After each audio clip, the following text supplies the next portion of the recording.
chapitre 1. Le message ce matin, c'est un nouveau mois, la compassion de la grâce et la vérité. Je suis vraiment content pour la direction du Seigneur pour le message du matin. Ça va être, le message, expérimenter la compassion de la grâce et la vérité. C'est bon d'expérimenter la compassion. Et on va pas lire le passage parce qu'on a lu au complet déjà ce matin.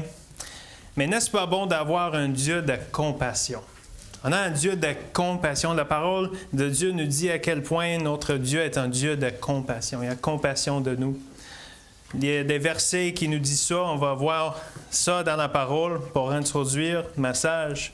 Dans Psaume 116, verset 5, ça dit « L'Éternel est miséricordieux et juste. Notre Dieu est plein de compassion. » Psaume 103, verset 8 et verset 13. « L'Éternel est miséricordieux et compatissant, lent à la colère et riche en bonté. Comme un père a compassion de ses enfants, l'Éternel a compassion de ceux qui le craignent. » Psaume 145, 8 et 9. « L'Éternel est miséricordieux et compatissant, lent à la colère et plein de bonté. L'Éternel est bon envers nous, envers tous, et ses compassions s'étendent sur toutes ses œuvres. » C'est bon d'avoir un Dieu de compassion, mais on va voir dans l'introduction qu'est-ce que ça veut dire la compassion. Parce qu'on peut parler des choses, on peut parler des mots, mais sans comprenant vraiment la significance des mots, vraiment qu'est-ce que ça veut dire, même dans nos vies.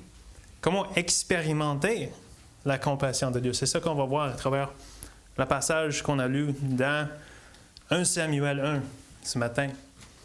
Mais même Jésus a démontré la compassion au cours de son ministère.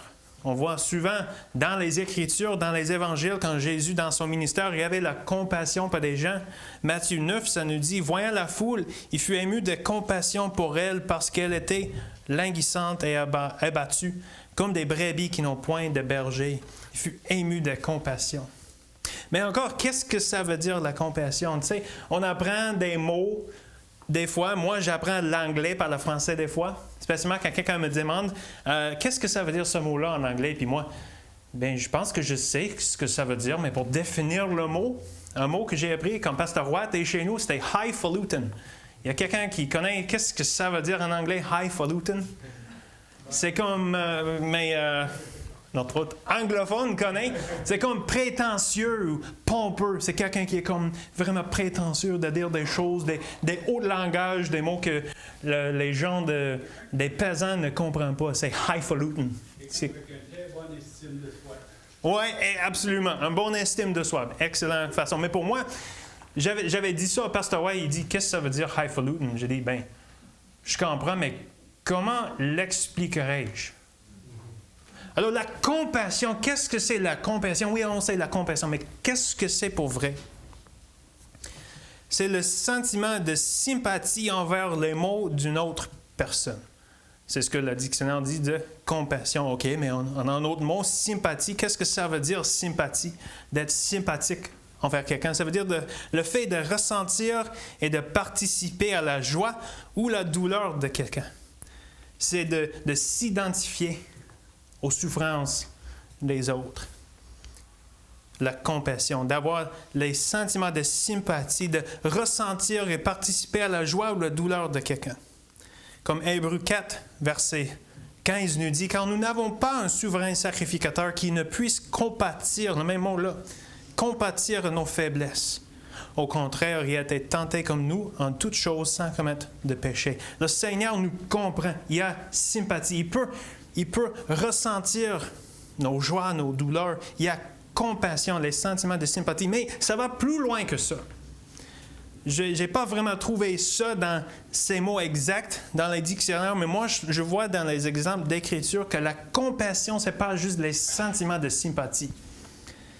Mais c'est les sentiments de sympathie qui poussent à l'action, qui nous fait faire de quoi? Parce que, imaginez-vous, en Matthieu 14, on entend « Quand il sortit de la barque, il vit une grande foule et fut ému de compassion pour elle, et il guérit les malades. » Ça ne dit pas « Il fut ému de compassion. Oh, j'ai la sympathie pour les autres. comme on dit, pauvre petit loup, puis il tourne le dos, puis il fait rien. Ça, c'est pas la compassion, parce que la compassion, c'est d'avoir les sentiments de sympathie qui nous poussent à faire de quoi? À aider, à être impliqués dans d'aider les besoins que quelqu'un a. Marc, chapitre 1, 40 à 42. Un lépreux vint à lui et, se jetant à genoux, il lui dit d'un ton suppliant, « Si tu le veux, tu peux me rendre pur. » Jésus, ému de compassion, disait « Tant pis pour toi. » Non. Ému de compassion, étendit la main, le toucha et dit, « Je le veux, sois pur. » Aussitôt, la lèpre le quitta et il fut purifié. Mais on voit pourtant, dans le livre de Jacques, une illustration, si quelqu'un n'a pas la compassion. Je vais dire comme ça. Jacques 2, 14 à 17, ça dit, « Mes frères, que sert-il à quelqu'un de dire qu'il a la foi s'il n'a pas les œuvres? » Ou peut-être on peut dire, s'il a la compassion sans l'action. Si un frère ou une sœur sont nus et manquant de la nourriture de chaque jour, et que l'un d'entre vous leur dise « Allez en paix, chauffez-vous et rassasiez-vous », et que vous ne leur donniez pas ce qui est nécessaire au corps à croître, cela sert-il? Il en est ainsi de la foi si elle n'a pas les œuvres. Elle est morte en elle-même. On pourrait appliquer la même chose. La compassion, ce n'est pas juste de sentir des sentiments de « Oh, pauvre petit toi », mais c'est d'avoir l'action. Et c'est ça, la compassion, on va voir aujourd'hui par le passage qu'on a lu. Alors la question, avez-vous expérimenté la compassion de Dieu? Et comment peut-on l'expérimenter dans nos vies? On va voir 4 décisions à prendre, 4 reconnaissances même d'avoir pour expérimenter la compassion de Dieu. D'abord, on va voir dans les premiers versets de notre texte, dans 1 Samuel, chapitre 1, mais avant d'aller là, on va prier. Seigneur, merci que tu es un Dieu compatissant, que tu prends soin de nous et tu te soucies de nos besoins, mais dans le passage qu'on va lire, Seigneur, je ne veux pas que ce soit juste des mots encourageants, mais que ce soit des vérités de toi pour nous fortifier dans notre foi, dans notre marche chrétienne. Et pour ceux qui vivent la souffrance ou vivent des choses, qui puissent expérimenter ta compassion dans leur vie. Et qu'est-ce que ça veut dire vraiment dans la pratique de la vie chrétienne? Je prie tout ça, Seigneur, que tu puisses être celui qui parle, celui qui prêche le message ce matin par ton esprit pour ta gloire. Au nom de Jésus. Amen. La première décision, la première chose pour expérimenter la compassion de Dieu, c'est de reconnaître la bénédiction des fardeaux. Reconnaissez la bénédiction des fardeaux. Qu'est-ce que je veux dire par ça? Bien, on voit dans l'histoire vraiment Anne qui vivait l'épreuve, la souffrance. On va voir ça. On connaît l'histoire. Anne, elle n'avait pas d'enfant, mais l'autre femme de Elkana, Pénina, elle avait des enfants. On voit dans verset 4, quand ça dit que Elkana il donnait des portions à Pénina, sa femme, et tous les fils et à toutes les filles qu'il avait d'elle. C'était probablement 4, 5, 6, peut-être même 7 enfants, parce que dans l'époque, il y avait beaucoup d'enfants. Et moi, je ne peux pas comprendre ça parce que je suis un homme, mais des femmes, n'est-ce pas, c'est quelque chose, étant une femme, un désir dans le cœur d'avoir des enfants. Moi, je ne comprends pas, mais je me demande. C'est quelque chose bienfaisant d'avoir des enfants. Même à l'époque, d'avoir les enfants était vu comme la bénédiction de Dieu. Si quelqu'un avait des enfants, Dieu m'a béni, j'ai des enfants. Fait que d'avoir pas des enfants, c'était comme, qu'est-ce qui ne va pas dans ma vie que j'ai pas des enfants? Même Psaume 127, verset 3, ça dit, « Voici, les enfants sont un héritage de l'Éternel. Le fruit des entrailles est une récompense. » En anglais, ça dit, c'est sa récompense. C'est direct une bénédiction de Dieu d'avoir des enfants. Alors, on voit une fardeau dans la vie d'Anne. Elle n'avait pas d'enfants. Elle voulait avoir des enfants, mais elle n'en avait pas. Ça dit même, elle n'en avait point. Pas de tout. Elle n'avait pas des enfants, mais on ne peut pas être presque pas des enfants, soit tu as ou tu n'as pas. Mais ce n'était pas juste qu'elle n'avait pas des enfants, Elkanan, puis on voit, je pense, dans l'histoire, à quel point c'est pas bon d'avoir 2 femmes, parce qu'il y était de la chicane dans la cabane. Pour vrai. Pour vrai. Mais on peut nous mettre dans l'histoire, on parle juste de lire des mots, mais check ça. Ça dit, verset 6, sa rivale lui prodiguait des mortifications pour la porter à s'irriter de ce que l'Éternel avait rendu stérile. En anglais, le mot utilisé, c'est son adversaire, son ennemi. Le fait que Elkanan, il avait 2 femmes, ils étaient des rivales, des adversaires, des ennemis. Puis l'un n'avait pas des enfants, l'autre avait des enfants. Puis ça dit que, effectivement, elle l'affligeait. « Hey Anne, qu'est-ce que tu fais là? T'es-tu occupée? Oh, t'as pas des enfants. C'est vrai, t'as pas des enfants. Hey, est-ce que tu pourrais regarder mes enfants pour que je puisse faire de quoi? Hey, merci. » Elle était comme ça. Elle était tannée comme ça contre Anne. Ça dit, prodiguer des mortifications pour la porter à s'irriter de ce que l'Éternel avait rendu stérile. Son adversaire, sa rivale Pénina, elle avait ce qu'Anne voulait. Et l'utilisait comme une arme contre Anne pour l'affliger. C'était la souffrance, vraiment, dans la vie. Mais même dans la maison de Dieu, ça dit dans verset 7, « Et toutes les années, il en était ainsi. Chaque fois qu'Anne montait à la maison de l'Éternel, Pénina la mortifiait de la même manière. » N'est-ce pas? C'est un fardeau, c'est une souffrance que dans l'Église, des fois, il y a la chicane. Moi, je ne vois pas dans notre Église, je rends gloire à Dieu pour ça, mais des fois, à l'Église même, tu peux avoir des problèmes. Et c'est ça qui s'est passé. On est allé pour adorer Dieu, pour louer le Seigneur, le Dieu des armées. Il est nommé, l'Éternel des armées est nommé dans le passage. Puis à l'Église, mettons, la rivalité, merci, qui était là, qui était souffrant. Ça faisait mal. Et on voit aussi que Dieu l'a permis. Dieu l'a permis. Ça dit, 2 fois, ça dit, l'Éternel avait rendu stérile. C'était par la main de Dieu qu'elle n'avait pas enfant. Et à cause de ça, vraiment, elle a vécu l'affliction de l'autre femme de son mari. Ça allait mal dans sa vie, vraiment. Au point où est-ce que, quand il était là à l'église pour célébrer, c'était les fêtes pour les Israélites. Ils mangeaient et buvaient, c'était une célébration de l'Éternel. Mais ça dit, elle pleurait et ne mangeait point. Elle était aussi attristée de ne pas être capable de manger.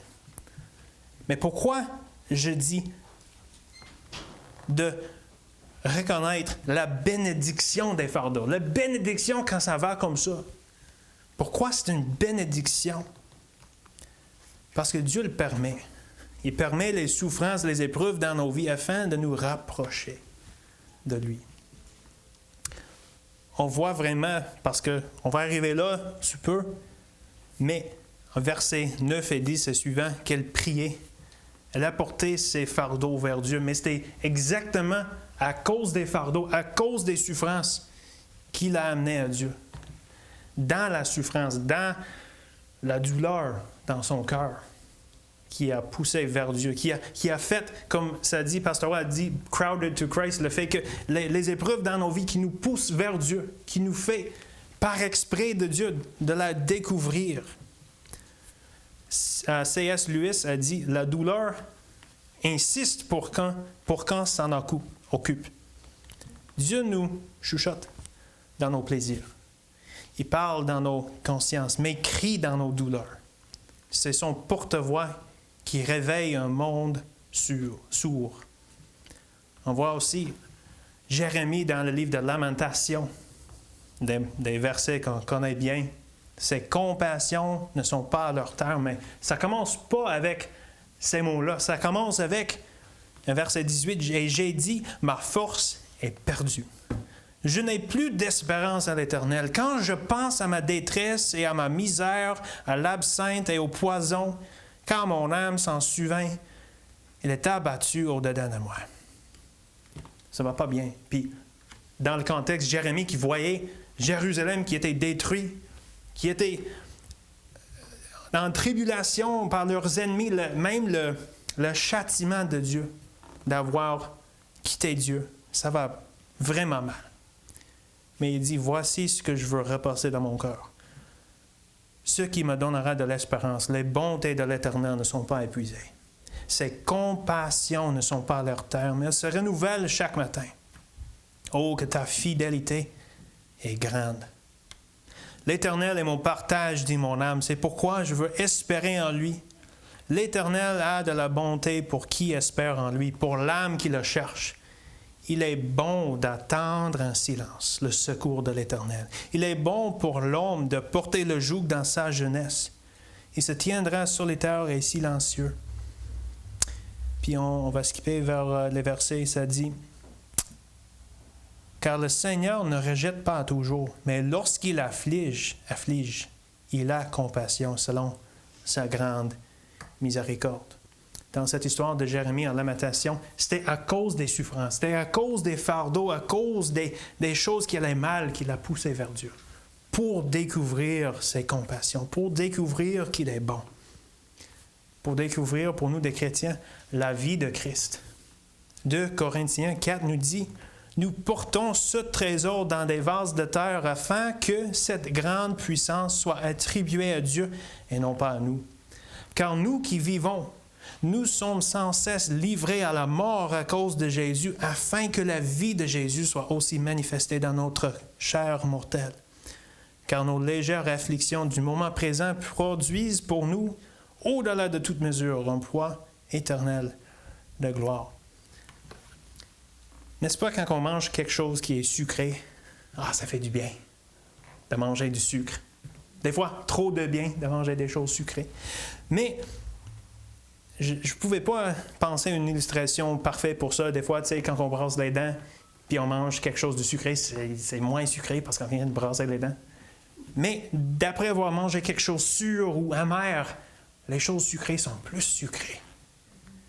Et c'est ça l'idée, que dans la souffrance, ces compassions sont autant plus doux dans nos vies. Il n'y a pas de compassion sans la souffrance. C'est là qu'on découvre le Dieu de compassion par la souffrance. Mais il n'y a pas de paix sans la peur. S'il n'y a jamais des choses épeurantes dans la vie, c'est quoi la paix? La paix, c'est pas juste que tout va bien. Si tout allait bien, il n'y était jamais les problèmes, c'était jamais le péché dans le monde. Pourquoi parlerons-on de la paix? Parce que la paix, c'est la paix qu'on expérimente à travers les peurs. Il n'y a pas la consolation sans l'affliction. Il n'y a pas la compassion sans la souffrance. Dans le sens que si tout allait bien dans le monde, si on n'avait pas des choses mauvaises pour comparer les bénédictions, la compassion de Dieu, c'était juste la vie est beau. Il n'y a pas de tribulation, il n'y a pas d'épreuve, il n'y a pas de choses qui vont mal. Alors la compassion, mais ça va bien. Il n'y a aucun mal pour avoir besoin de sa compassion. Et pour nous, on a expérimenté ça. J'ai fait un post à Facebook aujourd'hui parce que Élisabeth est 33 semaines et 3 jours enceinte avec le nouveau. Et c'était sa même date, Noah, notre fils, qui est mort à 33 semaines, 3 jours. Mais à quel point on a expérimenté la consolation de Dieu.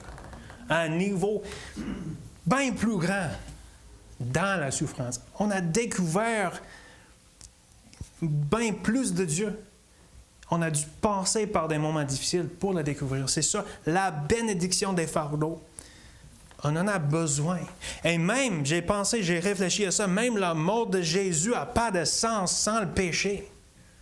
Sans la mort, sans le fait qu'on avait besoin d'un sauveur. Pourquoi Jésus est mort? Si tout allait bien dans le monde, pourquoi on a besoin de son amour, de sa mort pour nous? C'est à cause du péché. Et grâce, on ne va pas dire nécessairement grâce à péché, mais le sens que sans la chute, sans des choses, on n'aurait pas besoin d'un sauveur. C'est pour ça que c'est quoi le mot que je cherche? La conviction dans le cœur d'être un péché est si important. Parce que si on n'est pas un pécheur, pourquoi on a besoin d'un sauveur? Mais dans les choses qui font mal, qui sont souffrants, qui sont douloureux, à quel point Dieu est même plus grand, plus compatissant, plus doux dans nos vies, grâce aux souffrances. Alors, reconnaissez la bénédiction des fardeaux, mais pas juste dans le sens de reconnaître, de voir, de réaliser, mais aussi d'être reconnaissant pour des fardeaux, d'être reconnaissant pour des souffrances. Et ça, c'est bizarre un peu comme être humain, de dire « Dieu, je te remercie pour ce qui fait mal. Je te remercie pour ce qui est dur dans la vie. Je te remercie. » Pourquoi? Parce que c'est exactement ça que Dieu a ordonné pour nous faire le découvrir. Alors, la foi est la clé. Est-ce que vous acceptez vos douleurs, vos fardeaux, comme étant les moyens de Dieu pour vous approcher de lui? Est-ce que vous acceptez? Est-ce que vous êtes reconnaissant de « Merci Seigneur, tu m'as donné telle épreuve. » On a vu une épreuve ici dans notre passage pour Anne, mais c'est exactement ça qui a poussé vers l'autel, d'amener les problèmes, les fardeaux aux pieds de Dieu. C'est exactement ça qui nous pousse vers lui. Reconnaître la bénédiction des fardeaux, mais deuxièmement, ça fait la suite naturellement. Remettez vos fardeaux aux pieds de Dieu. C'est ça qu'Anne a fait à cause des souffrances qu'elle a vécues. Verset 9. Anne se leva après que l'on eut mangé et bu à Silo. Le sacrificateur Élie était assis sur un siège près de l'un des poteaux du temple de l'Éternel. Et l'amertume dans l'âme, elle pria l'Éternel et versa des pleurs. Elle fit un vœu en disant « Éternel des armées, si tu daignes regarder l'affliction de ta servante, si tu te souviens de moi et n'oublie point ta servante, et si tu donnes à ta servante un fils, je le consacrerai à l'Éternel pour tous les jours de sa vie. » En fait, elle avait la foi. À cause des souffrances, à cause des choses qui l'a poussée vers Dieu, de les donner entre les mains de Dieu, de les lâcher prise, lâcher le contrôle, de dire « Dieu, je te fais confiance. » Et on voit vraiment l'amertume dans l'âme, mais c'est important à voir que c'est pas qu'elle était amère, mais c'était pas, et comment j'ai dit ça? Elle n'exprimait pas l'amertume, mais elle l'expérimentait. C'est une différence entre de l'exprimer, l'amertume, d'avoir une attitude d'amertume ou de ressentir des choses amères dans nos vies. J'ai lu ça d'un commentaire, ça dit « Se plaindre de Dieu, être amer envers Dieu est un péché. Mais se plaindre à Dieu de votre douleur, de verser vos sentiments d'amertume, est un acte de foi. C'est un moyen donné par Dieu pour vous permettre de vous affliger, de traverser votre vallée avec Dieu. Dans le passage, l'amertume, ce n'est pas un ressentiment tenace à l'égard de Dieu, ni un refus de pardonner aux autres. Il s'agit de l'amertume de l'âme, de la douleur intérieure résultant d'une souffrance prolongée à plusieurs niveaux qui devient désagréable. C'est le fait de ressentir, pas d'exprimer, mais de vivre à cause des souffrances, l'amertume, mais simplement de la donner à Dieu. Et ça, c'est une bonne chose dans la vie. Pas de dire « Dieu, je t'amère à toi », mais dire « Dieu, je veux le donner à toi. Je ressens comme ça. » Dieu le sait déjà. Tu peux le dire comment tu ressens. Puis c'est une bonne chose à dire, d'être honnête avec Dieu, que Dieu... Puis c'est ça que Dieu veut, qu'on laisse les choses à lui. On approche la grâce. C'est ça la grâce. De donner nos problèmes à lui, de recevoir ce qui est bon de lui. On va voir ça dans un instant. Mais remettre vos fardeaux aux pieds de Dieu. Comme ça dit dans 1 Pierre 5, 7. Déchargez-vous sur lui de tous vos soucis, car lui-même prend soin de vous. En vous, Hébreux 4, verset 15 tantôt. Le souverain sacrificateur qui peut compatir à nos faiblesses. Mais verset 16, ça va plus loin. À cause de ça, à cause que nous avons un souverain sacrificateur qui peut compatir à nos faiblesses, approchons-nous donc avec assurance du trône de la grâce afin d'obtenir miséricorde et de trouver grâce pour être secourus dans nos besoins. Est-ce que vous allez à Dieu avec vos souffrances, avec vos problèmes, avec ce qui fait mal, avec tout ce qui brasse dans ta vie? Rends grâce à Dieu pour ces choses parce que c'est exactement ça que Dieu a voulu dans ta vie pour te pousser vers lui, pour que tu puisses les remettre à ses pieds, pour que tu puisses être secouru dans vos besoins, comme ça dit dans verset 16 de Hébreux 4. C'est un acte de foi, de reconnaître que les fardeaux sont par exprès de Dieu pour aller vers lui, puis de les remettre, d'aller en prière comme Anne faisait ici dans notre texte. On ne va pas tout lire, mais on a vu qu'elle était si longtemps, verset 12, dans la prière. Même Élie pensait qu'elle était ivre parce qu'elle versait les sentiments d'amertume dans son cœur à Dieu. Que ça avait l'air de fou, vraiment, à quel point elle était au pied du trône de la grâce. Est-ce qu'on donne tous nos problèmes à Dieu?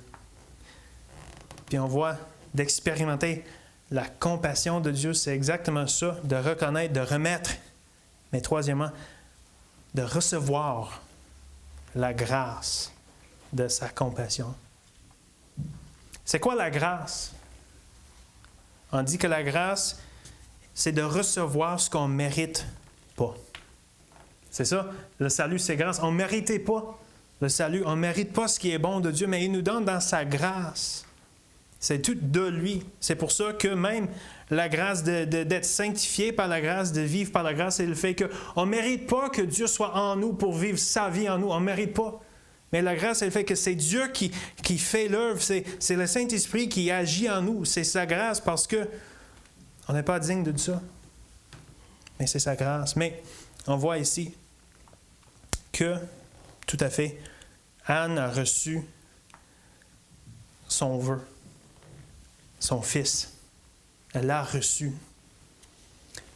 Jacques 1, 17, ça dit « Toute grâce excellente et tout don parfait descendent d'en haut, du Père des Lumières, chez lequel il n'y a ni changement ni ombre de variation. »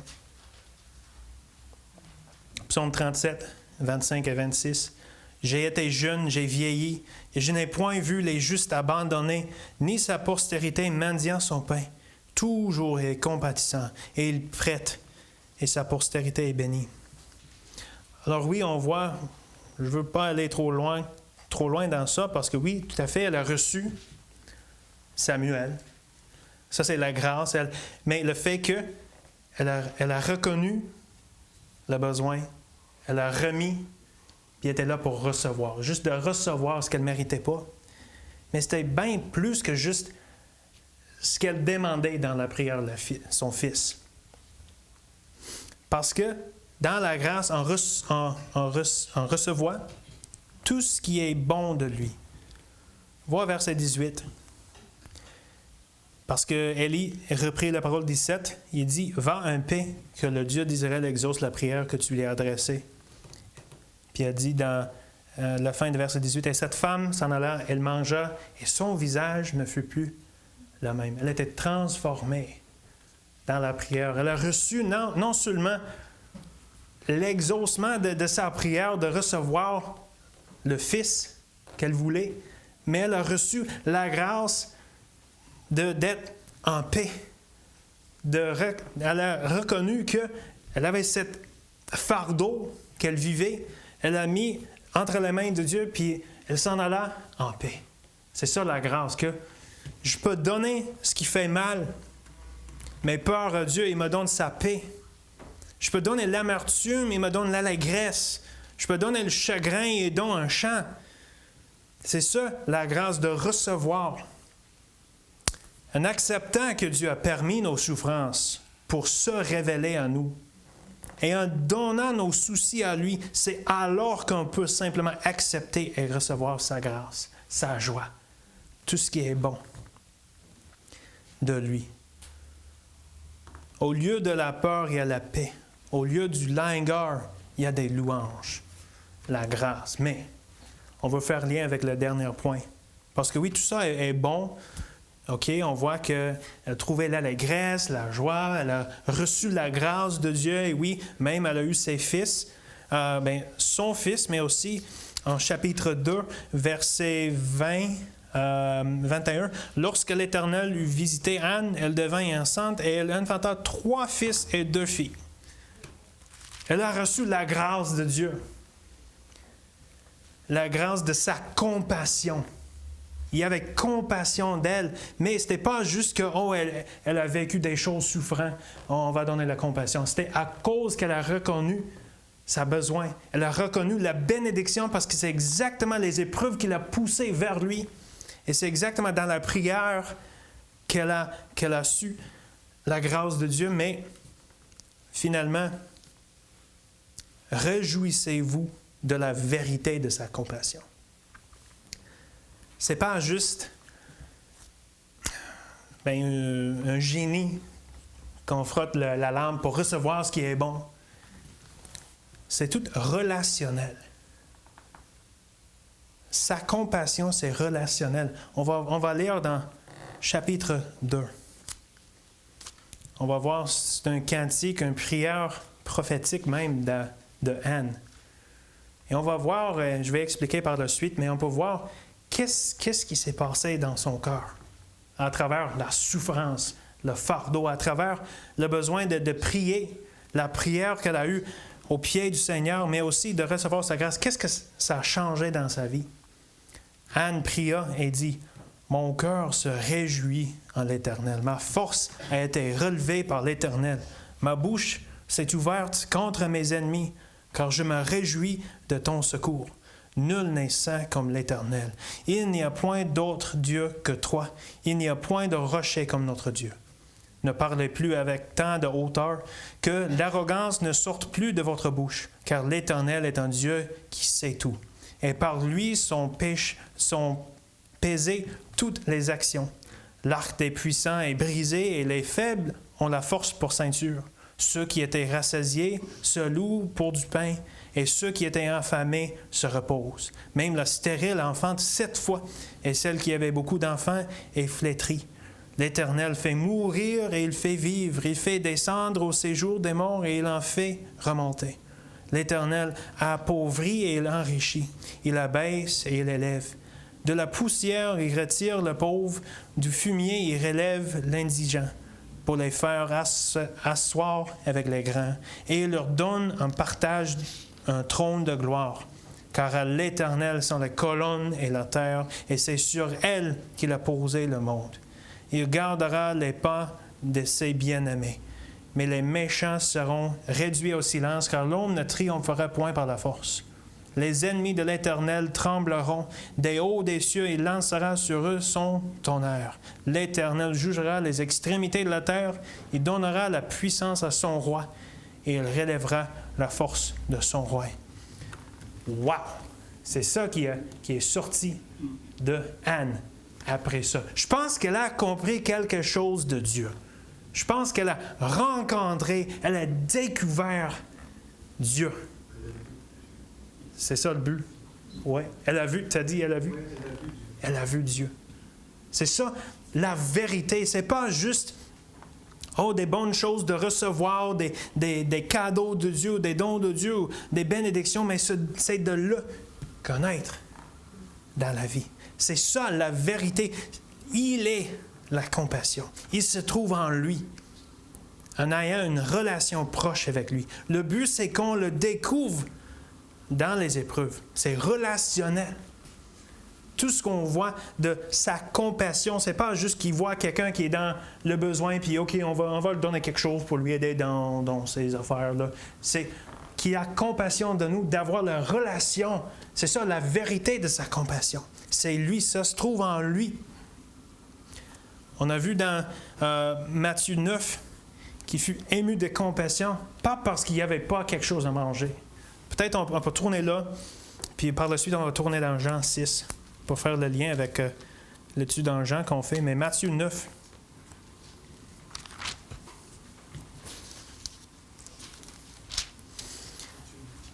Matthieu 9, verset 36, quand ça dit, on a recité le verset tantôt. Voyant la foule, il fut ému de compassion pour elle. Pas parce qu'il n'avait pas quelque chose à manger.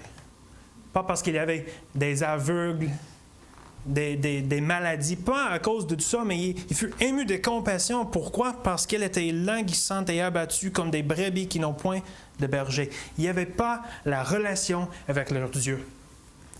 Parce que dans le contexte, il dit « La moisson est grande, mais il y a peu d'ouvriers. Priez donc le maître de la moisson d'envoyer des ouvriers dans sa moisson. » Pas pour donner du pain au monde, pas pour donner des bénédictions, des choses physiques, mais pour donner la connaissance de Dieu. C'est ça, sa compassion, d'avoir la relation avec lui. Même dans Jean 6, maintenant, on va voir en Jean 6. Semaine passée, Pasteur Roy a prêché sur les 5 pains et 2 poissons, puis le miracle qu'il a fait. On va lire en verset 22. La foule qui était restée de l'autre côté de la mer avait remarqué qu'il ne se trouvait là qu'une seule barque et que Jésus n'était pas monté dans cette barque avec ses disciples, mais qu'il était parti seul. Le lendemain, comme d'autres barques étaient arrivées de Tibériade, près du lieu où il avait mangé le pain après que le Seigneur eut rendu grâce, c'était la multiplication des pains. Les gens de la foule, ayant vu que ni Jésus ni ses disciples n'étaient là, montèrent eux-mêmes dans ces barques et allèrent à Capernaum, à la recherche de Jésus. OK, c'est bon, ils cherchaient Jésus, mais pourquoi? Et l'ayant trouvé au-delà de la mer, ils lui dirent, « Rabbi, quand es-tu venu ici? » Jésus leur répondit, en vérité, je vous le dis, vous me cherchez non parce que vous avez vu des miracles, mais parce que vous avez mangé des pains et que vous avez été rassasiés. Vous pensez de vos estomacs, comme beaucoup d'hommes, n'est-ce pas? Il dit, travaillez non pour la nourriture qui périt, mais pour celle qui subsiste pour la vie éternelle, et que le Fils de l'homme vous donnera, car c'est lui qui le Père que Dieu, c'est lui que le Père que Dieu lui-même a marqué de son sceau. Ils lui dirent, que devons-nous faire pour accomplir les œuvres de Dieu? Verset 29.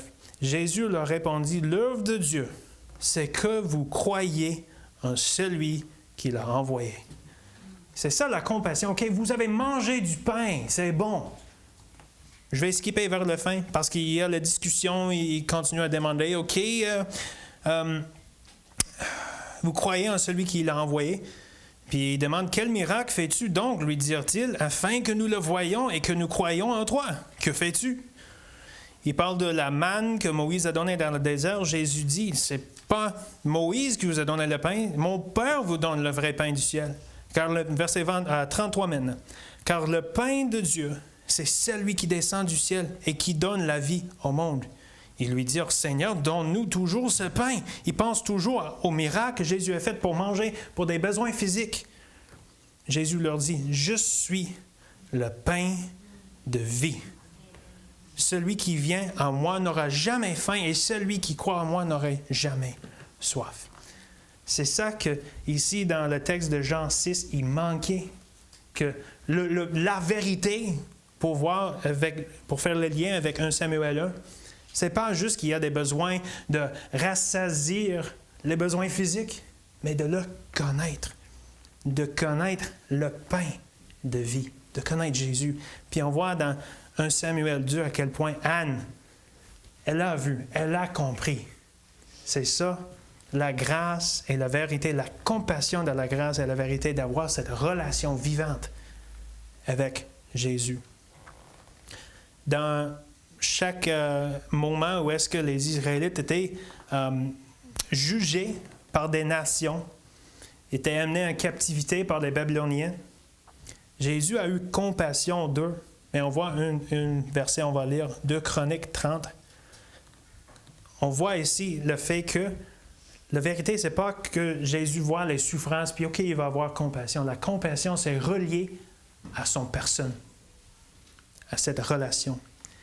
2 Chroniques 39. Si vous revenez à l'Éternel, vos frères et vos fils trouveront miséricorde auprès de ceux qui les ont emmenés captifs.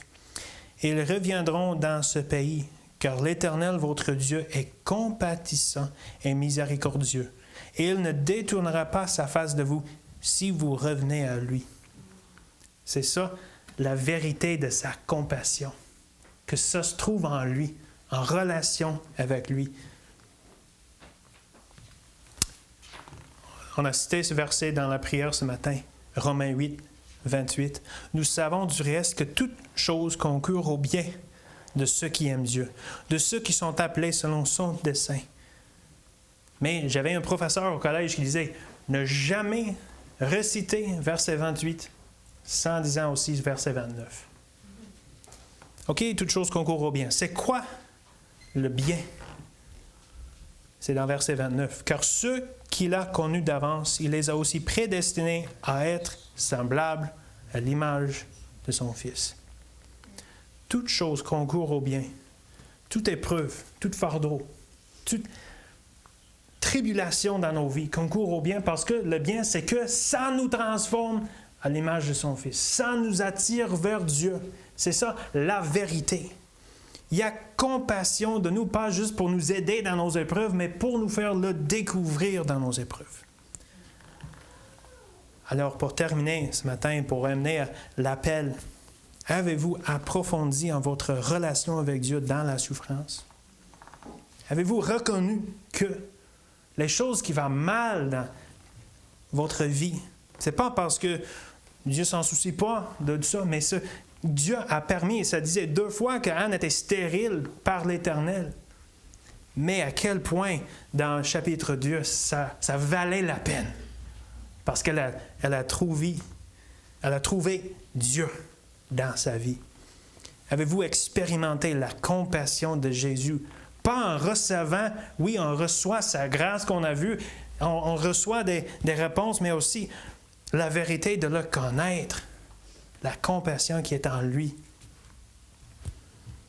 J'espère que tout le monde ici qui est sauvé, et j'espère que tout le monde ici est sauvé, mais n'est-ce pas, pour certains, c'était l'épreuve qui nous a dirigés vers Dieu. C'était pas juste que, OK, ben je pense que c'est une bonne chose, je vais trouver Dieu, je vais l'essayer.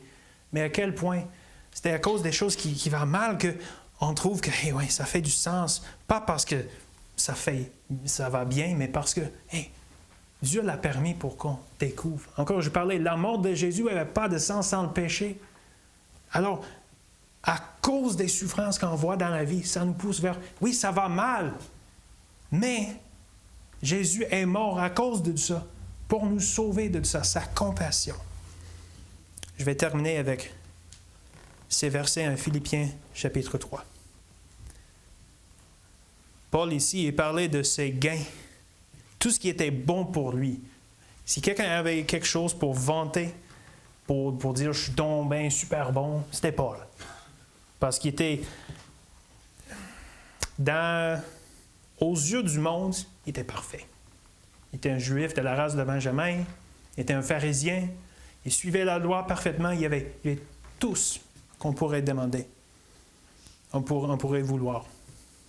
Mais il dit dans verset 7, « Mais ces choses qui mettaient un gain, je les ai regardées comme une perte à cause de Jésus.